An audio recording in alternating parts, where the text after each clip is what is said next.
All right, it's time for the East County Prep Football Preview Show day for here on uh, Wednesday night. We get ready for the action here for Friday, Week 9 coming up, Dave, and we've got some blockbuster tilts this week coming up, including an instant championship game between Grossmont and West Hills. The big game is in the Valley League this week, although both Hills League's games will still go big time towards helping decide the title in the big league as well. We've got another great matchup uh, in the Valley League and the big one in the Sunset League this week to talk about.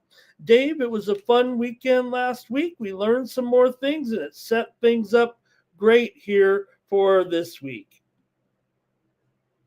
Yeah, and we gotta always thank Granite Mortgage, Lakeside Equipment, and Touchdown Plumbing. Yeah, and how about the? I know we're not gonna start with that one probably, but how about those Patriots? What a ball game! What a great interview! I mean, they provided their own lighting. They produced it on the bus, really. It was a great win last week for the Patriots, Dave. They were 3 touchdown underdogs and came away with that road victory last week against the team from the Western League, the Scripps Ranch Falcons. I mean, that was the impressive thing about it is that they were playing, one of those teams from the bigger league with Scripps Ranch is in the league this season with uh, Cathedral Catholic, with Lincoln. So that was big time. Yeah, that definitely spoke volumes. I think that who knows, that might have been the spark that the Patriots needed to finish out strong. Hey, they're not done yet here. I mean, they need to start winning for sure. Remember, that was a non league game, so they're still 0-2 in league play, but they'll get a chance to win a league game this week in a closely rated matchup that we'll talk about here on the show. And we'll talk about 8 games this week here on Friday night, and we'll be with you guys.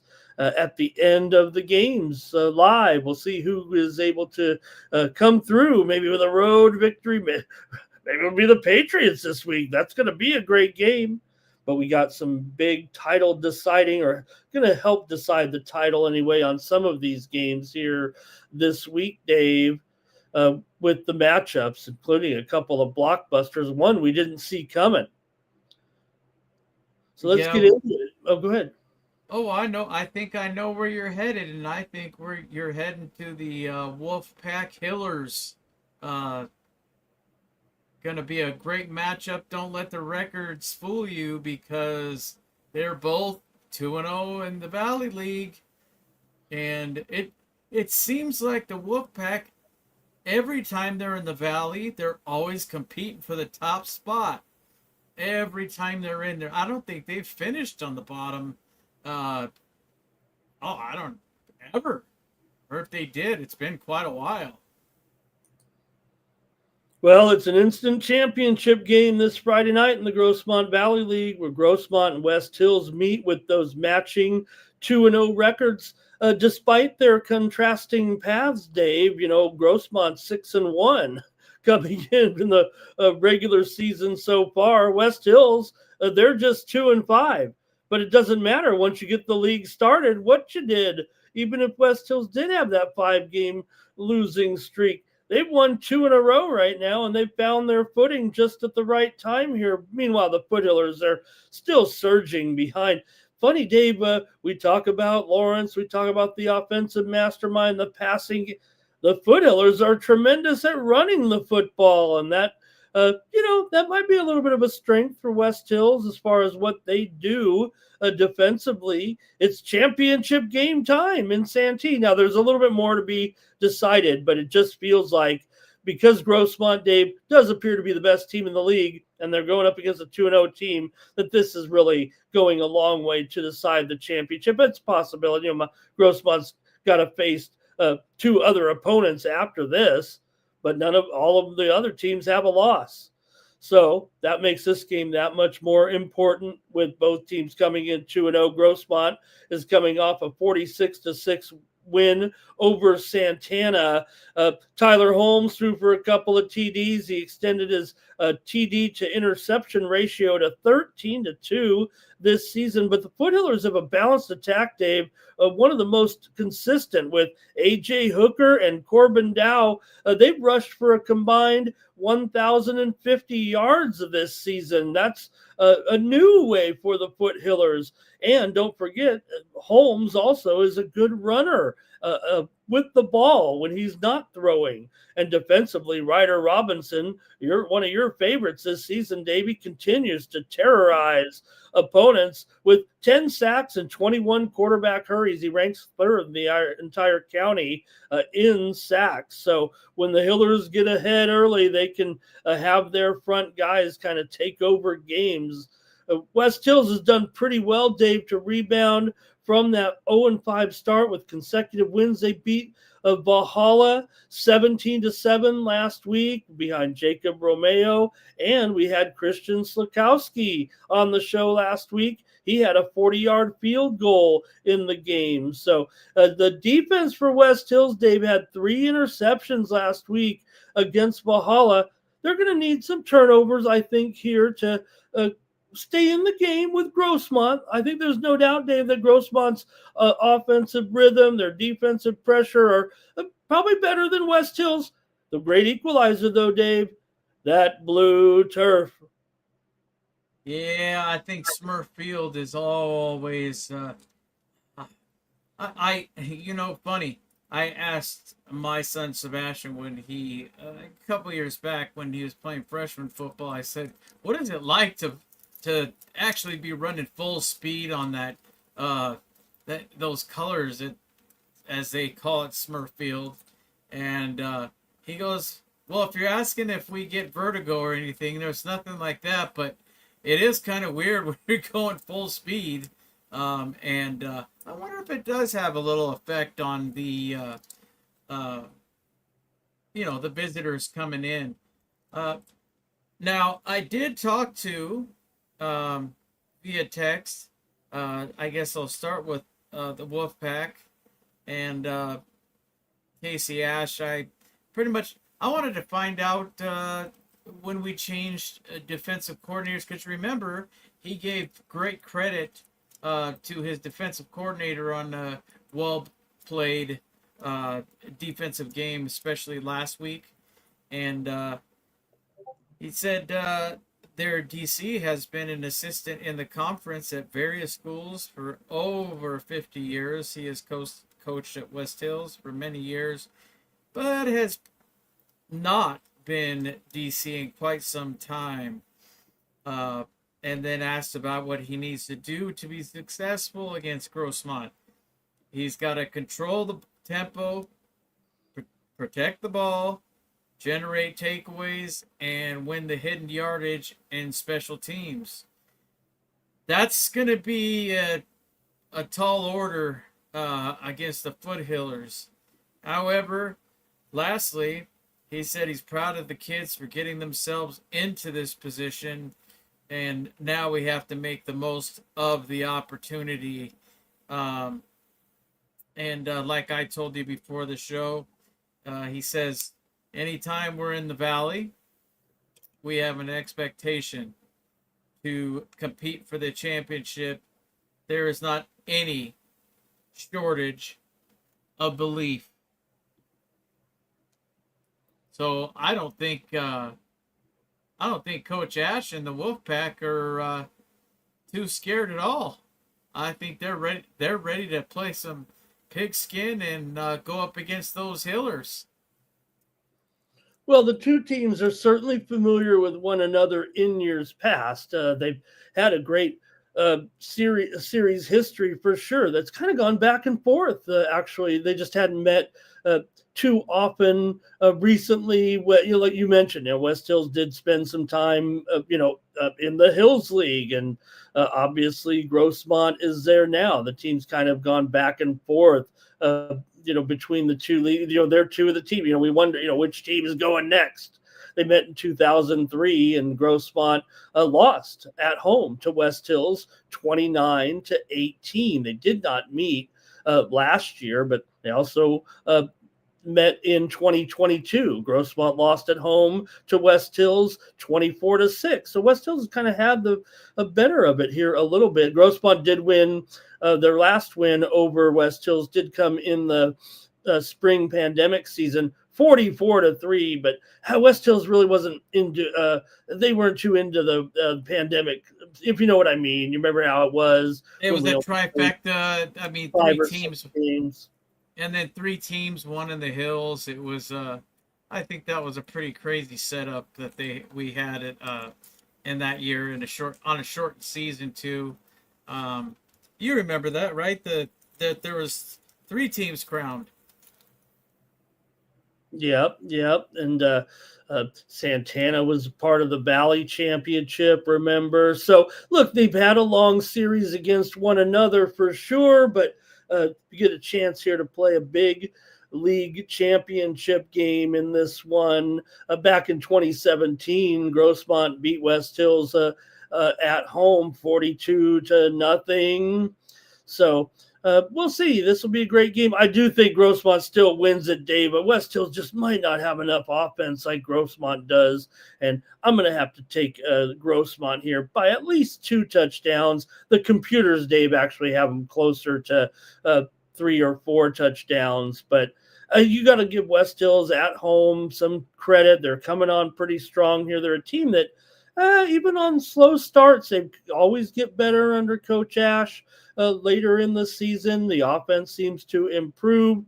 You've been high a little bit for sure on their quarterback, Evan Dill, who's done a great job, and they definitely have a bit of a running game as well. You know what their key is hang on to the ball and have long, sustained drives, and that's what they'll have to do here. And at home, it does feel like that is a bit of a big help.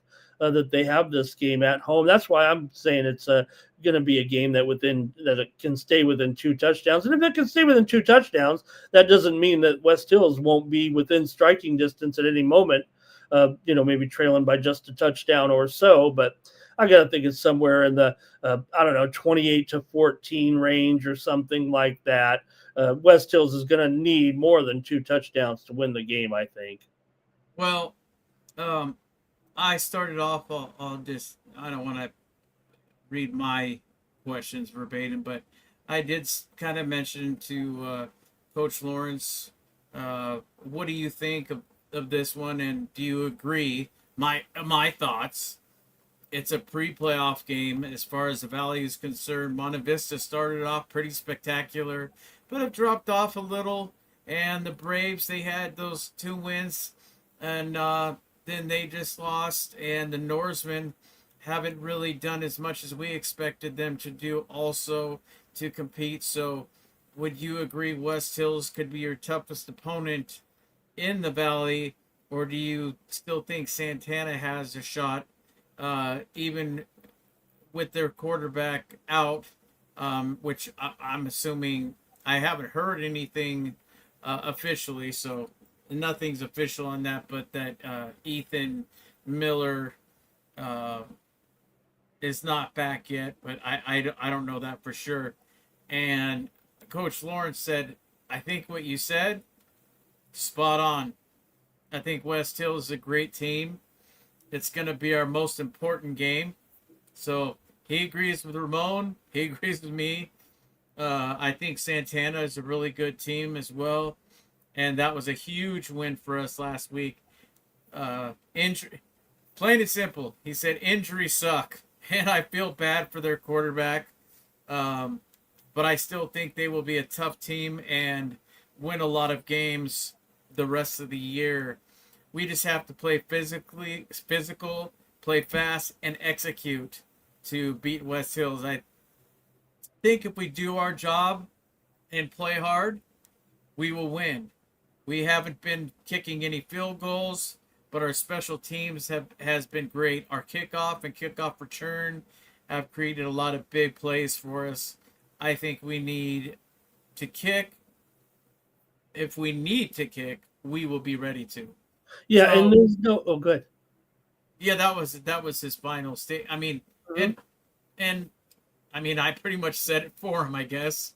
And so, I mean, I don't think they're going to really need the kicking game per se, but they have been having some great kickoff returns and punt returns as well. So, uh, and a well balanced offensive and defensive attack. Yeah, and there's no, nothing wrong with what Drew Sasena.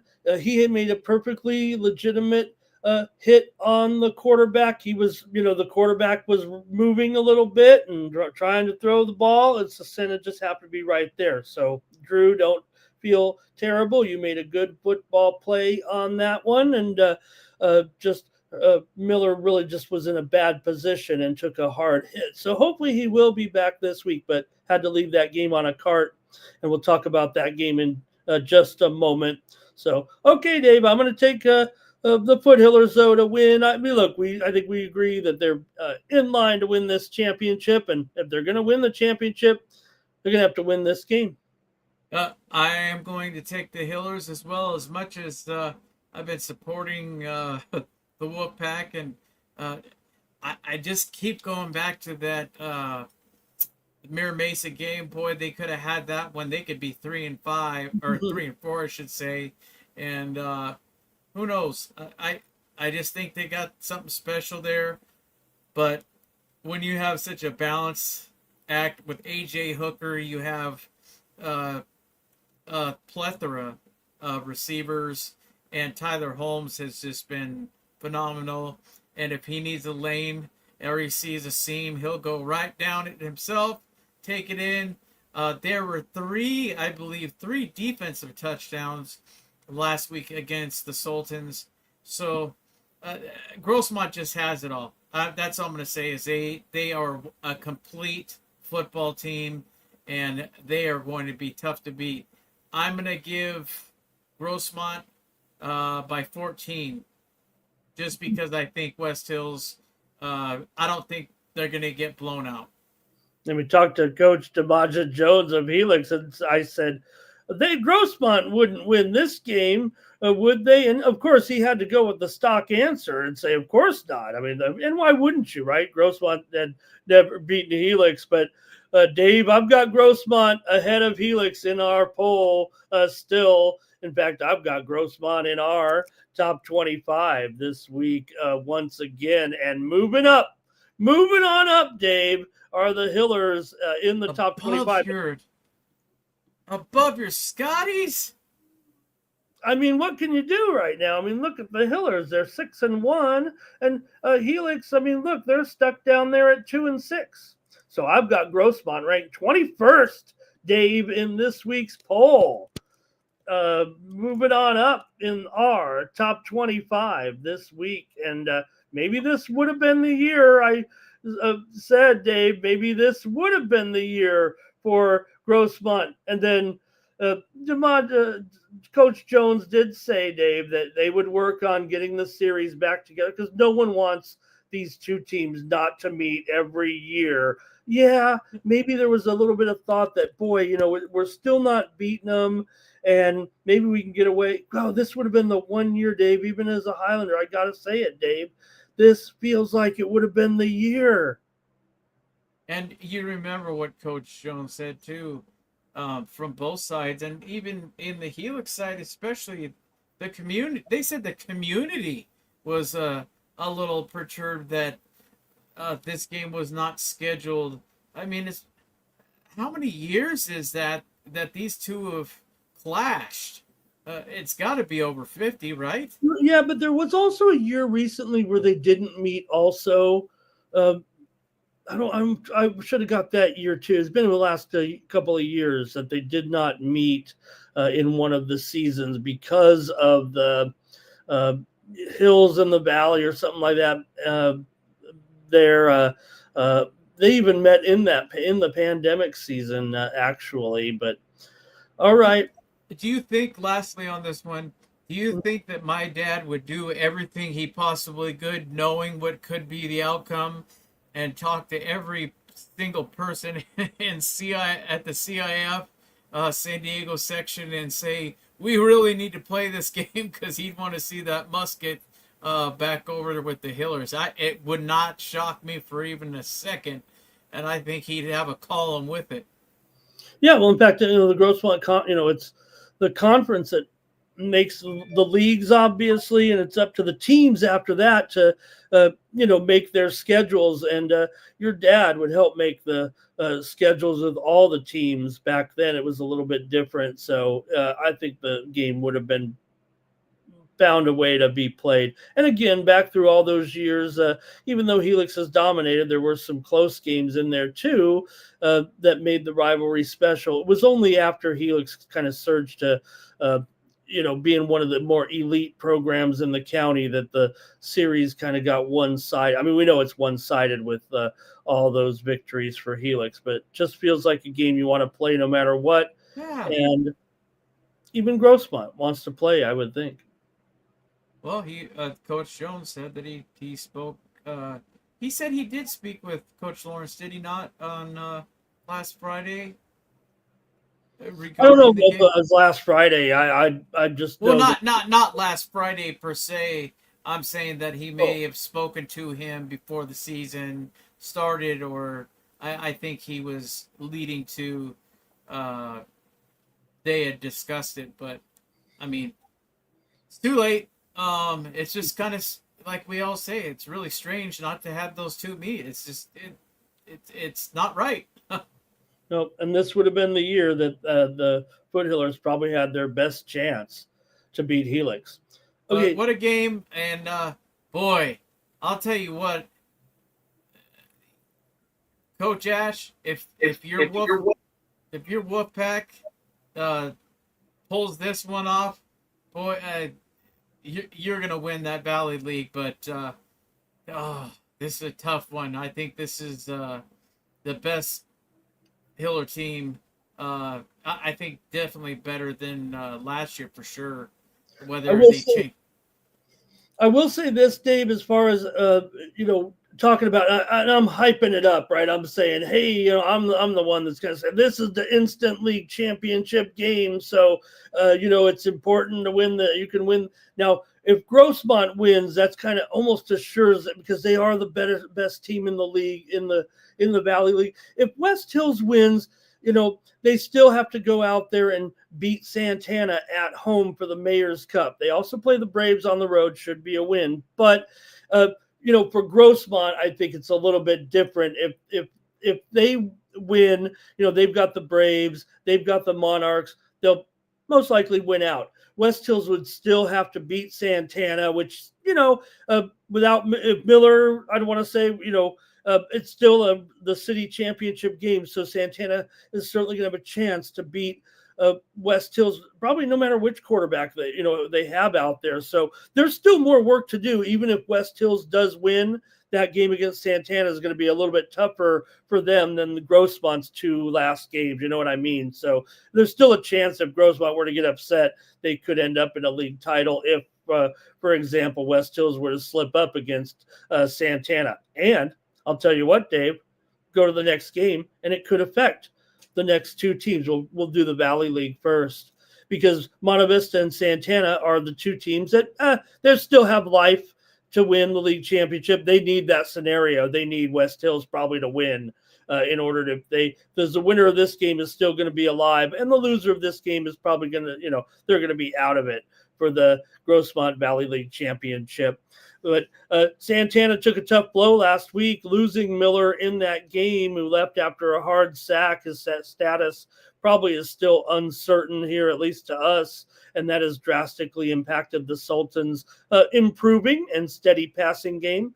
We know we get a good line from coach, and look, Santana's always going to have quarterback battles. They give everybody, you get a chance to earn the job. But to our eye, Dave, Miller has been actually one of the best quarterbacks in the East County this season. So hopefully he'll be okay. If not, you got Coco Thornton, and Denton Gore and some of these great talents that Santana has that they can still compete in this game with Monte Vista, even if they are missing their starting quarterback.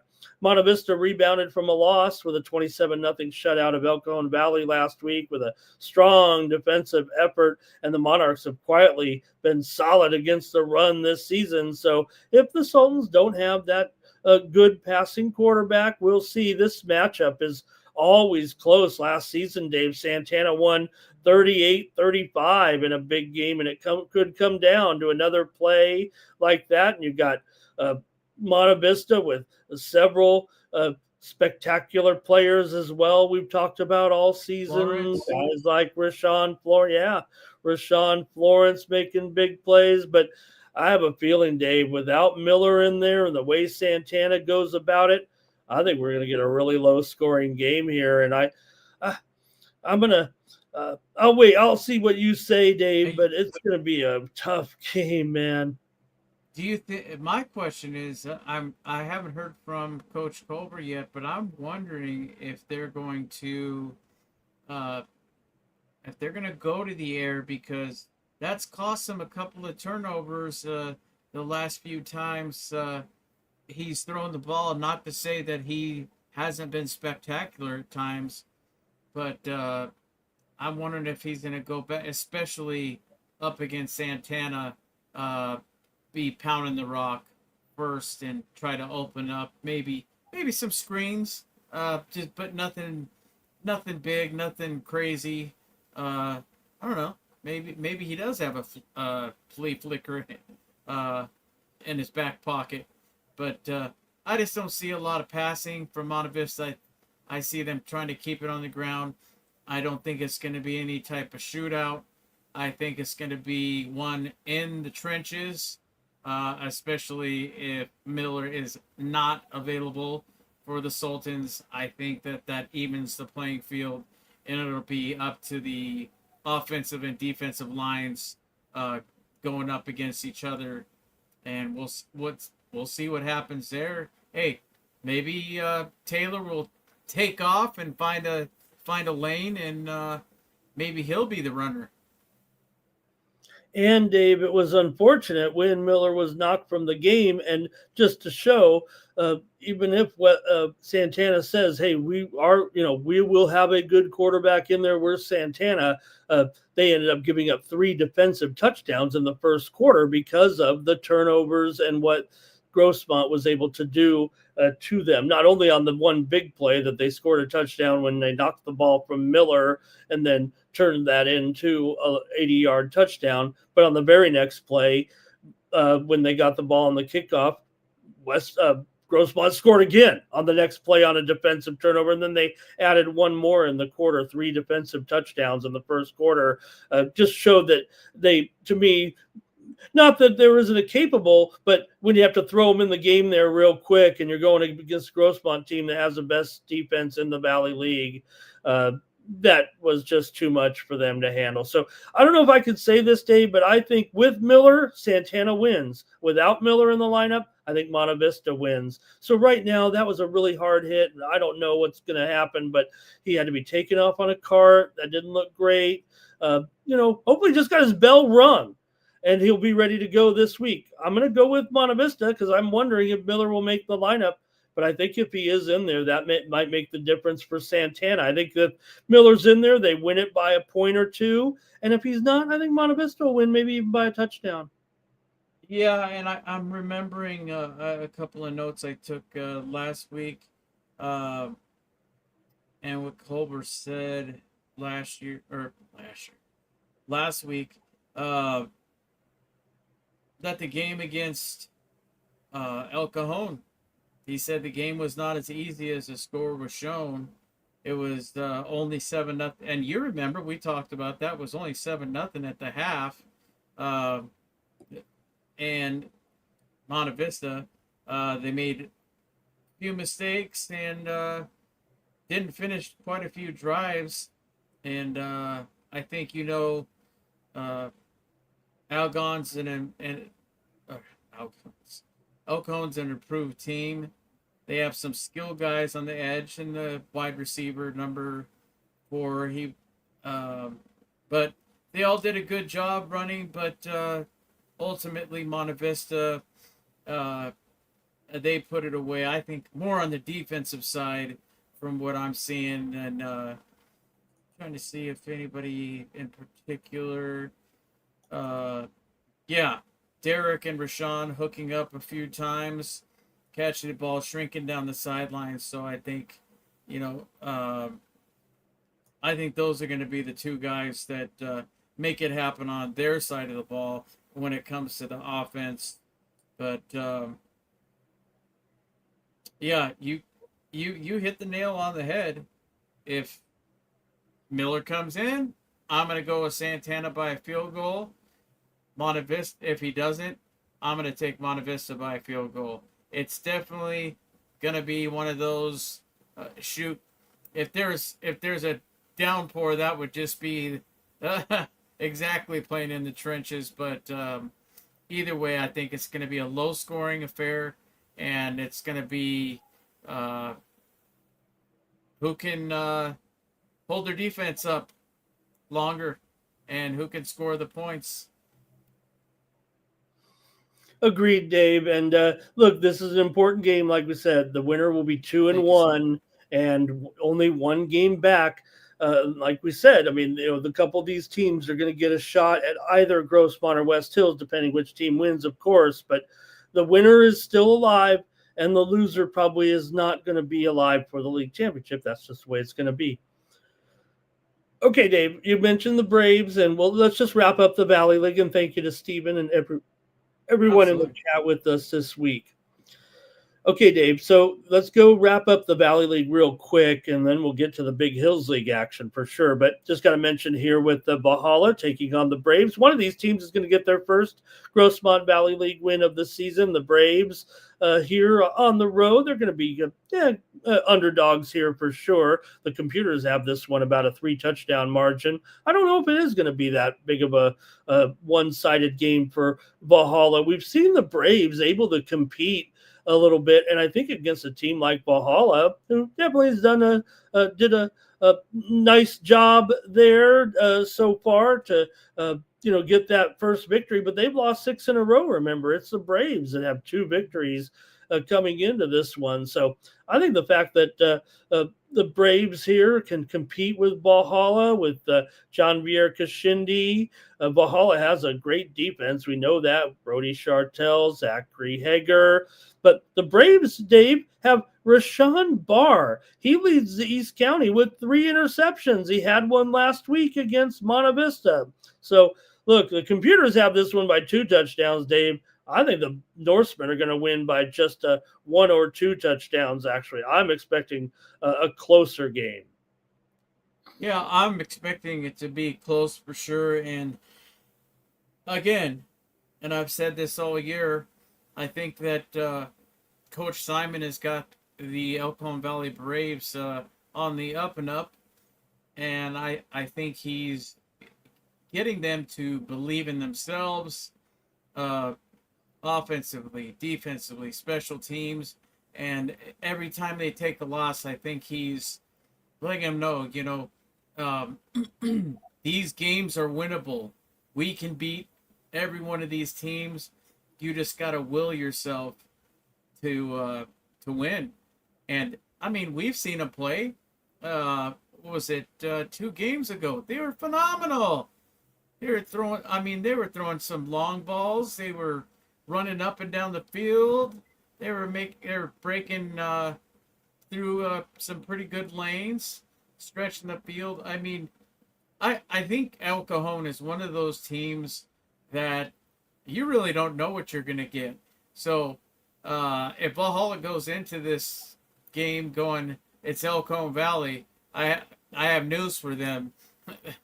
El Cajon they can put numbers up on you as well. But I'm sure we're going to also hear a lot about Freeman for sure. And maybe some running and some passing touchdowns. Yeah, for the Braves, you mentioned number 4, Vave Mossman. He's the team's leading receiver with 24 receptions this season. The Braves have they've rushed for almost 1,000 yards behind Kashindi, and also they have Leo Jones, who has a couple hundred yards rushing, and they've had a great contribution from Gavin Kendall Pinal this season. So, hey, the Braves are going to be live in this game for sure, going up against Valhalla this week. But Valhalla's at home, and I think they'll win it by a touchdown or two in this one. Well, I'm going to be opposite you this week. I think El Cajon is going to get their third win and their first league win. And I think we might just end up with the Braves on the bus.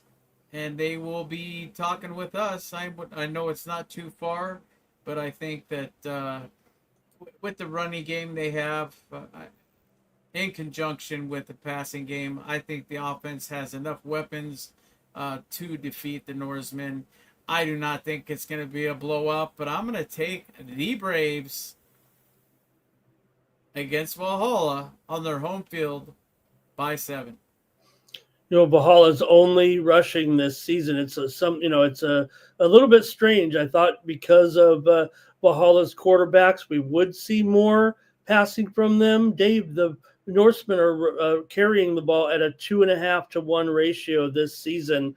They only have this season in all of their games 730 yards total offense so far in their 7 games. I mean, that's just not going to cut it. Newman does lead the team in rushing. He leads the team in passing, but just 375 total yards this season. So they're trying to get it going a little bit. We've seen a little bit of improvement there from Valhalla, but they really got to get it going. No receiver has more than 4 receptions for Valhalla. Newman.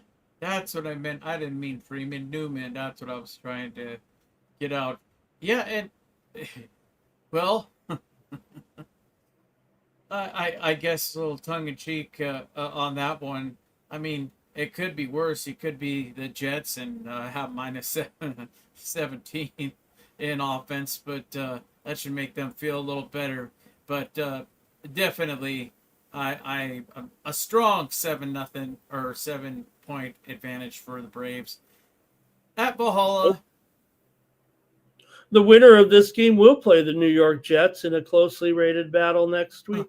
All right, here we go. Let's go to the Hills League, Dave. I'm going to start with this one just because it features the highest rated team in the East County, the Granite Hills Eagles. But hey, Dave, this is a pseudo championship game here. Granite Hills will need to win. Helix has life with their win last week over El Capitan. If Helix could come in here and pull off the upset of upsets, they will be in line here to still compete for the league championship. Now, Granite Hills did reassert itself last week. The 3-time league champion, defending league champions, beat Mount McGill 29-16 behind Zach Benitez.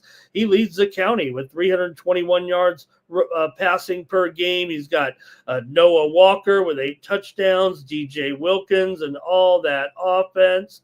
The county's most prolific passing offense this season. You got all these other quarterbacks, Dave, going to big universities because San Diego's becoming a bit of a quarterback hotbed, and nothing really mentioned about our man Zach Benitez. Maybe the best quarterback like he is. I mean, he is the best statistical quarterback in the county. With he's got a lot of talented wide receivers, probably the best wide receiver core in the entire county.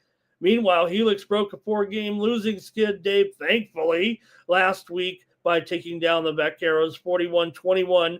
Dave Lee, Norman Lester. We've talked to Wiggles before, and he busted out with 141 yards rushing and 3 touchdowns.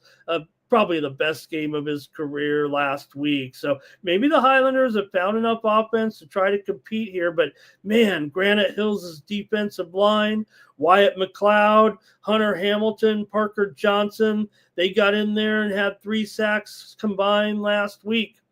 This used to be Helix's series day, but now it's all Granite Hills over the last few years. And Zach Benitez, Dave, you got to think that he, at this point, is the East County's Player of the Year as the Eagles have their sights set on a fourth straight league title. I think they'll beat Helix here probably by close to 4 touchdowns. The computers have it right there, maybe even a little bigger. You're mentioning Benitez and not getting any word from these universities.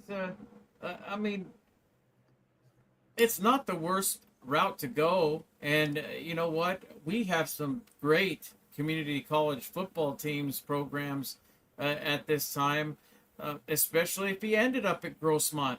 I think that could be a great spot for him once he graduates, and then a transfer. Who knows? Maybe to San Diego State. He could stay at home, but it's not. It wouldn't be the worst thing for him to end up there, or maybe down to Southwestern. He's going to start.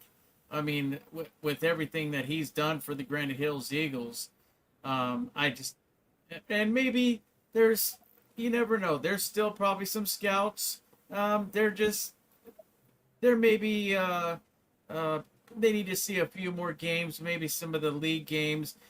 Maybe they want to see that Steel Canyon game, and maybe they want to see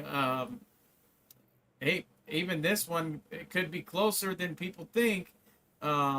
It is a rival game. Helix used to own my Eagles, and at this time though, yes, I have been enjoying every second of it that my Eagles have been winning the Hills League. But they have all the ingredients.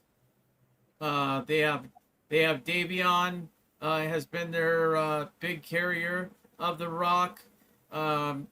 Tristan Diaz as one of their leading receivers. Noah Walker also as another speedy receiver. And let's not forget that Zach, boy, he can really weave in and out of traffic.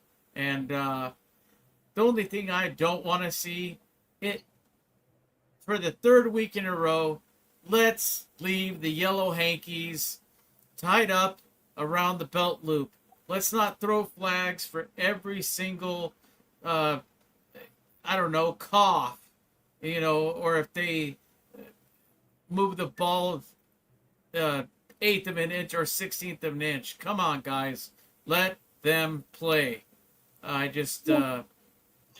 The Eagles and Matadors got into it after the game last week. It was a little bit embarrassing to see the two teams conduct themselves like that. They couldn't even complete the sportsmanship line, I don't think, at the end of the game. So shame on you guys.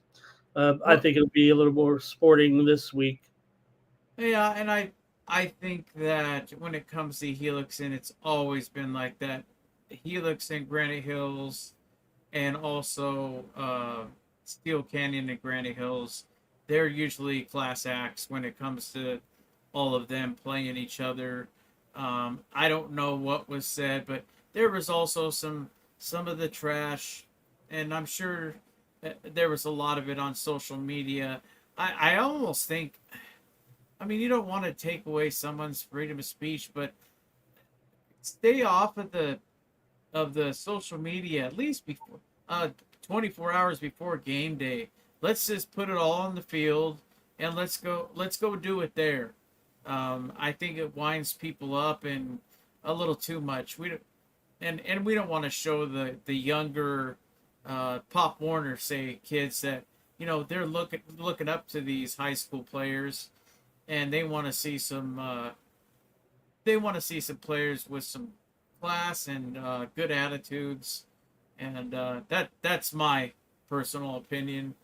But when it comes to these two teams clashing, though, I think it is going to be a great game. I got to give credit to the defense too. Boogie Wells has been phenomenal on the defensive side. Quite a few tackles. I think he's been on most of them, to be quite honest. Don't have a stat sheet in front of me, but I've watched enough Granite Hills football that and I think he was even wasn't he on the court for homecoming? I want to say he was. So Boogie Wells, watch out for him. I'm telling you. And the edge rushers too. I think they might be a little much for the Helix offensive line. So it could be Lester running around again, and he can pick up first downs. He's athletic, but I'm gonna say same thing. Not what the computers are saying, but Granite Hills by 14. I'm gonna give Helix a little credit on that defense.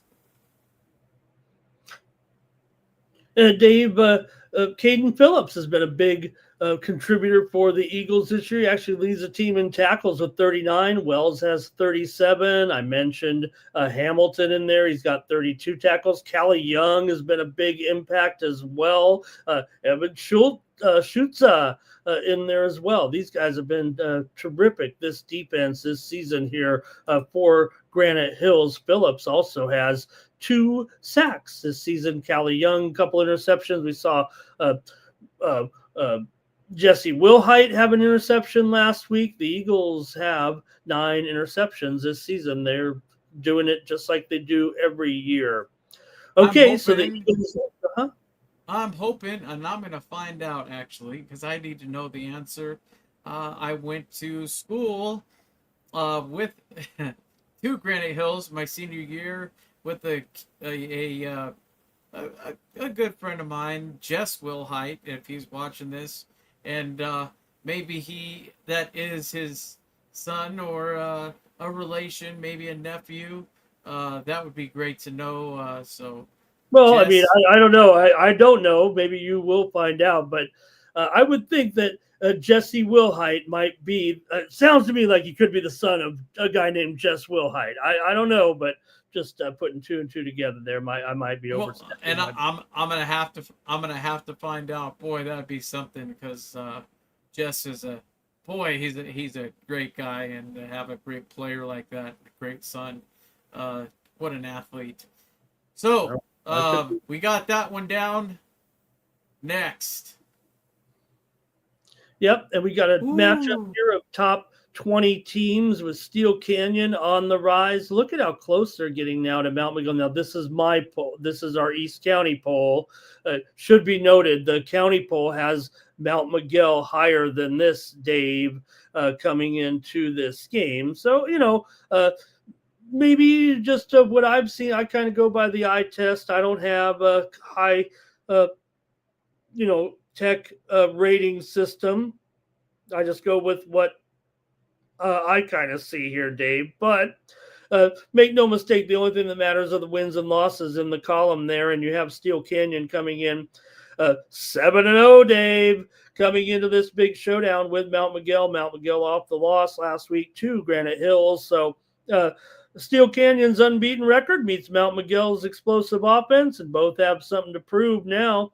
The Cougars were dominant last time out. They beat El Capitan a couple of weeks ago before a bye, 35-14. Gavin Caja had 238 yards and 3 touchdowns. Running back Abel Lopez continues to provide the ground support. Steel Canyon's got a hot defense too, led by Sebastian Castellone and Dante Brown. They both have 5 sacks and have been relentless.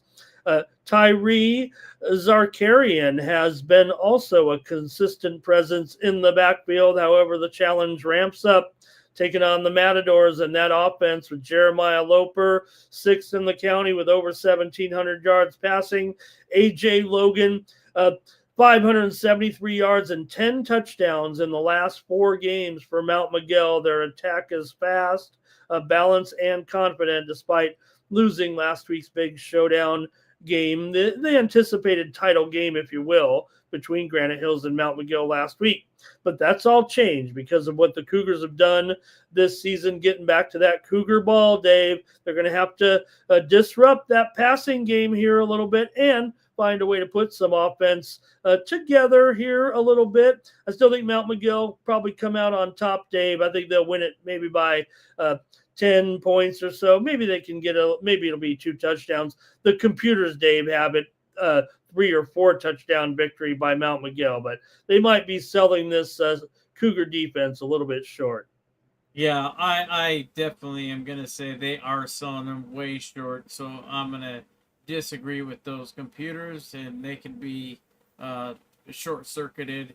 And I'm gonna actually say that Steel Canyon and even their offense. I mean, they're not throwing the ball uh, down the field 70 yards or anything like that, but their schemes and their ability to cause turnovers uh, on defense. I think Steel Canyon deserves a little more credit there. And, we spoke with them, what was it, about 2 weeks ago? Yeah, And, after that El Cap game, they were awesome.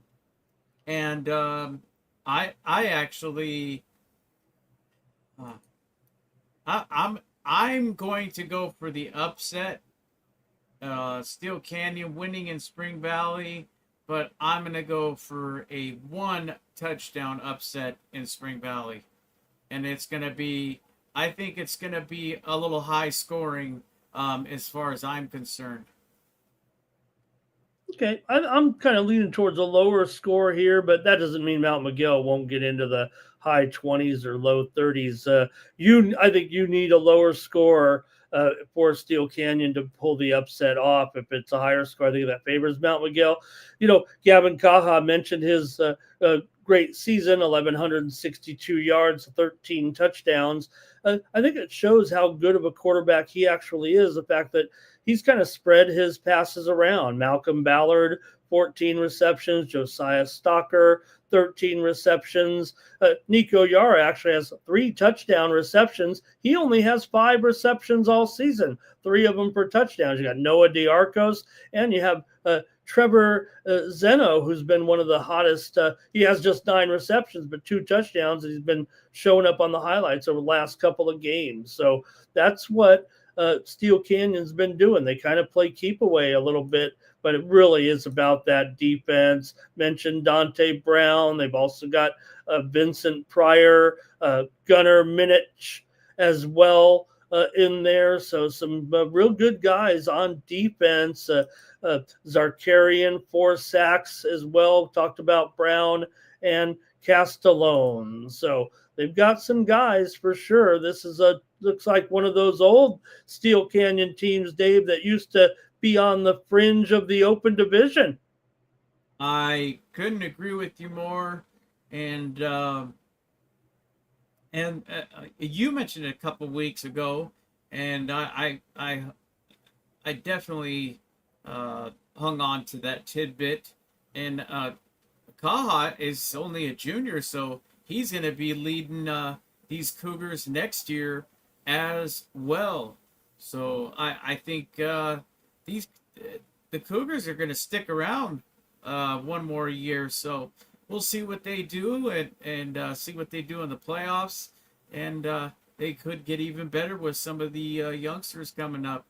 But I think, am I correct? I think he's a junior. Yeah, and so is Abel Lopez, and so is Marcus Hunt in that running game that they have, and so are their top 2 receivers are also juniors, and so Zeno. So, yeah, the Cougars might be here to stay a little bit, and maybe they can catch up. I know you'll be looking forward to that final game of the season. Look, if the Cougars can win here, Dave, that does set up maybe, again, kind of the same thing. The Cougars will have one more tough game in between.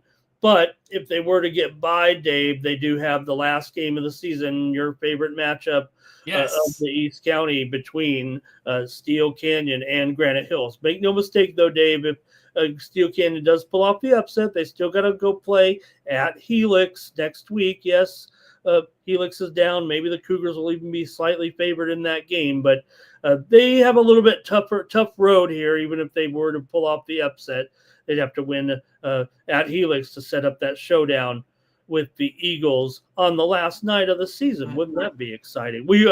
I don't want you look. I want a great game, whatever happens, but we could use another exciting game.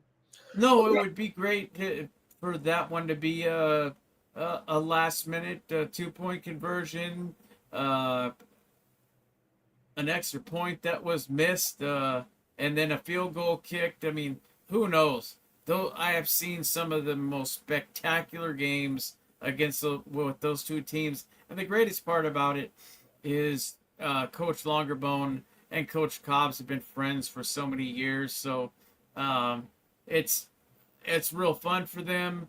They like the matchup.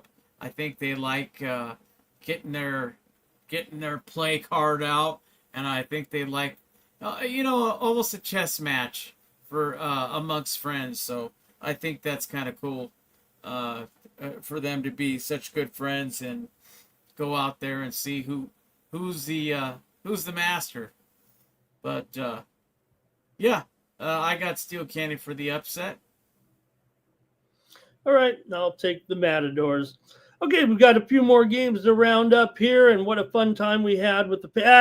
I'll say we've done better interviews. I know it's there's no doubt, Dave, that in our interview last week, that Steven Benson was the star. His 3 field goals, and we got him on camera. We were having trouble getting the other guys, I think, there by the end of the interview, but it was all about Steve and his clutch. Dave went back and looked at the video, and Christian marked it. Remember what I said? I said, no, this is a third 50-yard field goal. You go back and look at the replay, and he was set up at the 50.5-yard line, making it a 51-yard field goal, the longest in the county this season. And that game-deciding boot gave Christian the win last week, 16-15. They were 3 touchdown underdogs, according to the computers, Dave. Benson kicked 3 field goals, and Christian was able to get the win against Scripps Ranch last week. A great job. Now they do enter this game here going up against Saints here. Dave and Christian will be looking for their first victory of the season in league play. The Saints do have a league win so far. Saints have been kind of down here, Dave, over the last few years, and every time they still get a lot of respect, kind of like Helix, because of their reputation and tough schedule. They play one of the toughest schedules in the county, so don't let the 2-5 fool you here. The Saints are actually upwards of 2 touchdown favorites in this game, according to the computers, but I don't see it that way, man. When I've got Runkle, when I've got Rozier, these guys, they are never out of a game, Dave. Dave, you're not supposed to bet on high school games. You're not even supposed to talk about it. And every week you say something. But if you were going to take a team, man, you want Christian. This team's never out of it. Even when they're down a couple of scores, they can come back. They threw a big bomb to Rozier last week. He came down with it, and they got a touchdown out of it. And man, Christian, what a game, what an upset last week. Benson, the 3 field goals, and then the 1 touchdown. And man, they've got all those guys we love talking to on the bus, guys like Hank Houston and Chase Togerson and the crew. So, Dave, Kai Rozier ranks 3rd in the county in receiving yards with 742. Saints lost to a good San Diego team last week, 31-0. I think they're going to be able to edge. I'm going to take them to edge Christian just by the home field here, maybe. Yeah, I know, Dave, I should pick the Patriots here. But look, the computer's got them by 2 touchdowns. I'm going to take the Saints by a point. Well, it's okay. Just from what I saw, I was trying to tune into the Granite Hills game. And as I told you, I was having it was pixelated, and I was just having trouble with it. The satellite, something. Anyway, so I really couldn't get it to come in, and you did, so I figured, okay, Ramon's got his. And because I was trying to cover both of them, and I said, well, I got Christian. I said, this game's going to, who knows? Christian's probably, this is a tough one for them. They might get beat by 2 touchdowns. Boy, they did not start off really strong, but let me tell you, man, in that 4th quarter, they went to town. Just crazy stuff happening. And then Runkle, the way he's able to throw that ball, when he's running to the right sideline and he's throwing it across his body, and I mean, we've seen how fast he is. We've seen him be able to run people over, stiff arm, and he's not that big of a guy. That's the thing too. Um, but definitely Steve Benson. And if you didn't tune in, folks, uh, yeah, the his teammates. I there had to be at least 3 phones with their lights on, kind of like a little mini studio on the bus to give him the spotlight per se. And and you know what? I have to hand it to you too, Steve. Great quotes. Great talker. A very intelligent young man. And boy, what a leg. Oh, man, what a leg. Uh, they should have carried him off the field, old school style. Um, Yeah, but the big field goal happened with like 4 minutes left, so oh really, yeah. but still, you're right. I mean, yeah, yeah. I mean, from what he added to, I mean, they were there. It was very important. But and then the Runkle Rozier show. I mean, we know that's going to happen every week. But let's not forget about Hank Houston. I mean, he's one of the. That is what's going to even it out too. Is he's one of the East County's top tacklers. So, boy, can he can he take some people down? And I got to see that happen also. So my game ended up being, as I'm thinking, oh boy, Ramon's got the game of the week, and no, I actually got the game of the week and the upset of the week. And boy, it was nice to catch them on the bus. That's right, Dave. And you know what? Let me just, if you haven't caught our show here on Friday nights, if you just watched the previous show, you got to come over and check it out. You know, we got the players last week, Dave. We had Christian, and we try to get it. You know, we tried to work with the coaches here, say we could do this. It can be a little bit tough, but it seems so awesome, right? We go out, Dave, and we get them on the bus.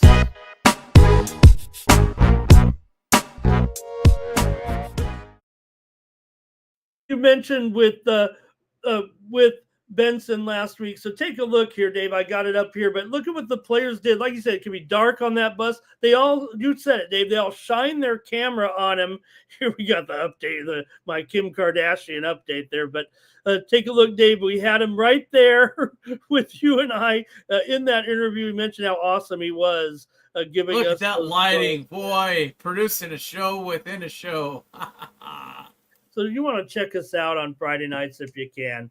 All right, good job in that one, Dave. And we'll go against each other, and we might have to have Christian again because if they could pull off that win, that'll give them a league win. We need them to get a league win. They're not going to win the Eastern League, it looks like, but there's no if. There's no if. I think Christian's going to rally again. All right. All right, got a couple of more here. One of them is a huge game, Dave. This is the biggest game since you remember, Dave, back in 2019, one of the biggest games in Mountain Empire history when they beat the H word at home that year. This is a big one for this resurgent team. Man, these guys so far, it's been incredible. It's hard to believe the Mountain Empire Redhawks, a team that won just once last year. They had 1 win last year, 2 wins the year before that, 3 wins the year before that, 4 wins the year before that. They've been going downhill.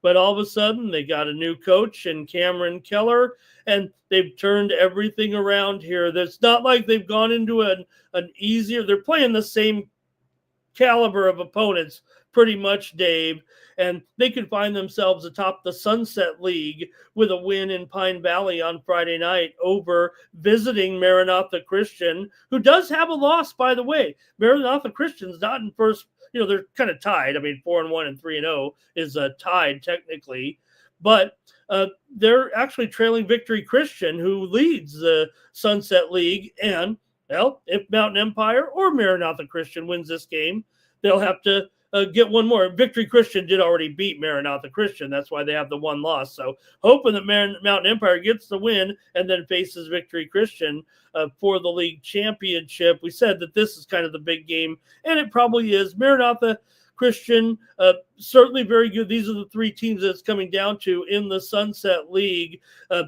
Mountain Empire has running back Elisha LaShawn Robinson, who has 860 yards and 10 touchdowns. That leads the East County, who we consider the East County.